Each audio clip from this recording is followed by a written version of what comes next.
अब हम इटली की संसद में छटनी की बात करेंगे। कोरोना वायरस महामारी के बाद से दुनिया भर में नौकरियों में कटौती हो रही है, आप तो जानते ही हैं। और ये कटौतियां सबसे ज्यादा प्राइवेट सेक्टर में हो रही है। आपने देखा होगा बड़ी बड़ी प्राइवेट कंपनियां अपने यहां नौकरियों में कटौती कर रही हैं। दुनिया भर में लोगों की नौकरियां जा रही हैं।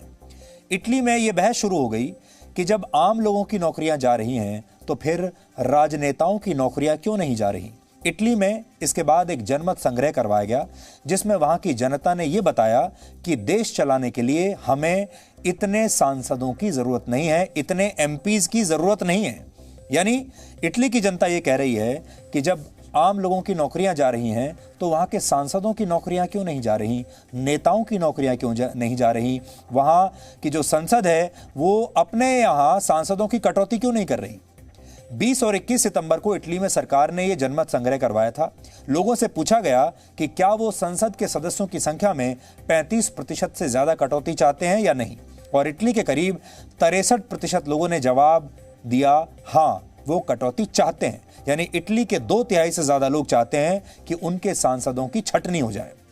इस जनमत संग्रह को स्वीकार कर लिया गया है और वर्ष 2023 से इटली में संसद के सदस्यों की संख्या 945 से घटाकर 600 कर दी जाएगी।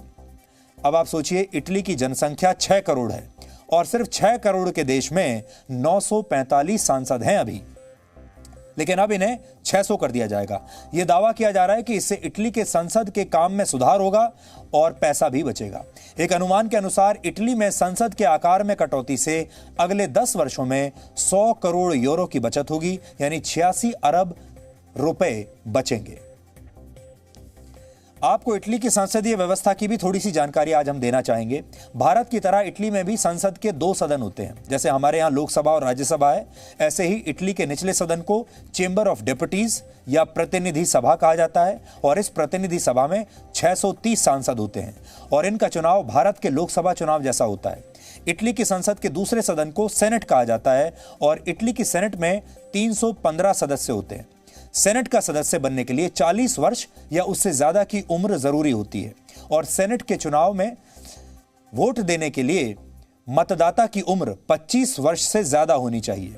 भारत की तरह इटली में भी कोई कानून तभी पास हुआ माना जाता है जब वहां के दोनों सदन इस कानून को मंजूरी दें।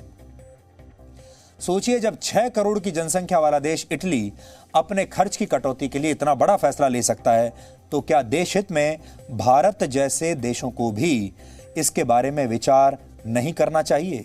क्या हमें भी ये नहीं करना चाहिए? ये आज हम आप सब के लिए विचार छोड़कर जा रहे हैं। वर्ष 2018 की एक रिपोर्ट के अनुसार हमारे देश में संसद की कार्यवाही पर प्रति घंटे 1.5 करोड़ रुपए खर्च होते हैं। हर घंटे 1.5 करोड़। प्रति मिनट संसद की कार्यवाही पर 2.5 लाख रुपए खर्च होते हैं। अगर 1 मिनट भी संसद का समय बर्बाद होता है तो जनता के 2.5 लाख रुपए बेकार हो जाते हैं। हमारे सांसदों को क्या इसके बारे में नहीं सोचना चाहिए? एक वर्ष में संसद के सत्रों की अवधि कुल मिलाकर करीब 100 दिनों की होती है। संसद में ऐसे कम ही मौके आते हैं जब कामकाज शांतिपूर्ण तरीके से होता हो।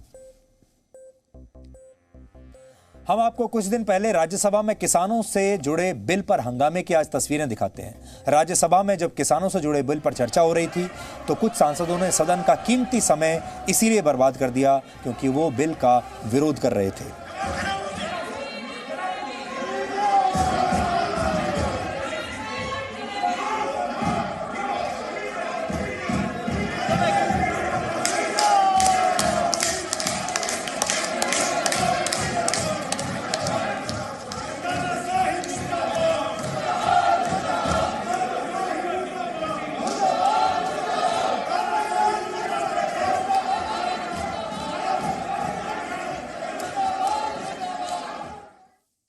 हाल ही में संसद ने अपने सांसदों के वेतन में 30% की कटौती का बिल पास किया। यानी सांसदों की जो तनख्वाह है वो 30% कम हो जाएगी।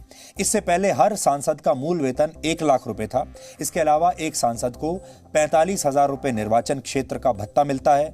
अपने दफ्तर के लिए हर महीने 45,000 रुपए मिलते हैं। सत्र में शामिल होने के लिए हर दिन 2,000 रुपए अतिरिक्त मिलते हैं। इसके अलावा सांसद को हवाई यात्रा और रेल यात्रा के मुफ्त टिकट मिलते हैं।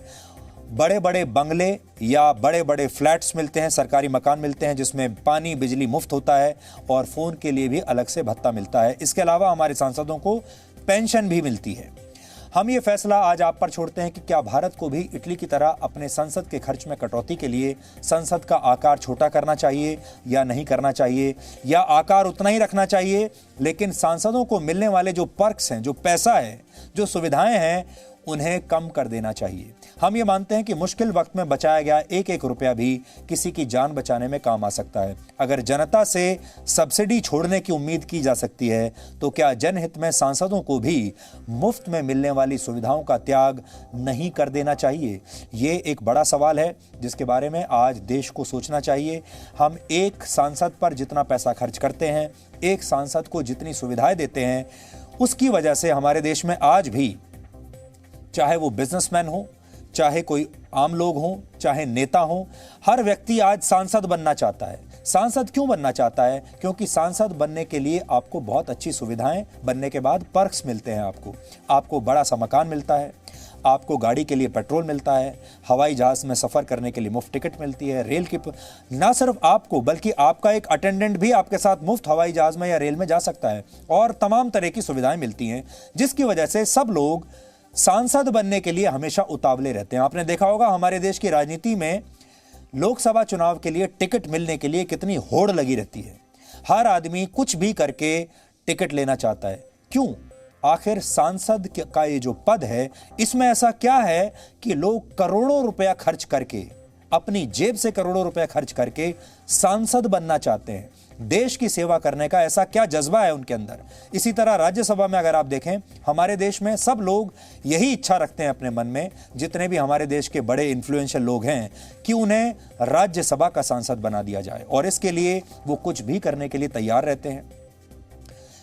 ऐसा क्या है सांसद बनने में जो हमारे देश के लोग इतने उतावले हैं? हमारे देश के नेता, हमारे देश के कार्यकर्ता, सब लोग अपने जीवन का जो अंतिम लक्ष्य है वो ये मानते हैं कि एक बार संसद में एंट्री हो जाए, एक बार मैं सांसद बन जाऊं, और अगर वो एक बार सांसद बन जाएं तो फिर वो उस पद को, उस सीट को आजीवन छोड़ना नहीं चाहते। एक के बाद एक हर बार उन्हें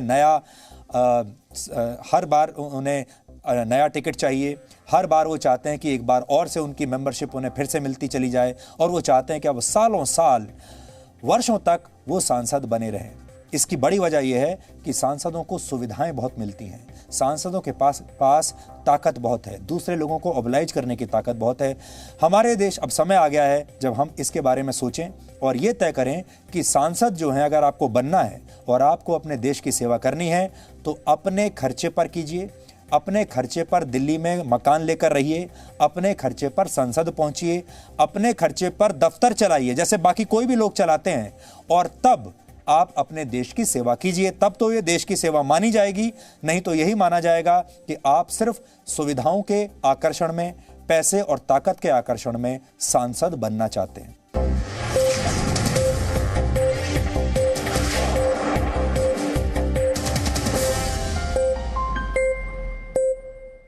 Presenting B News app, available on Google Play and App Store. Download it now.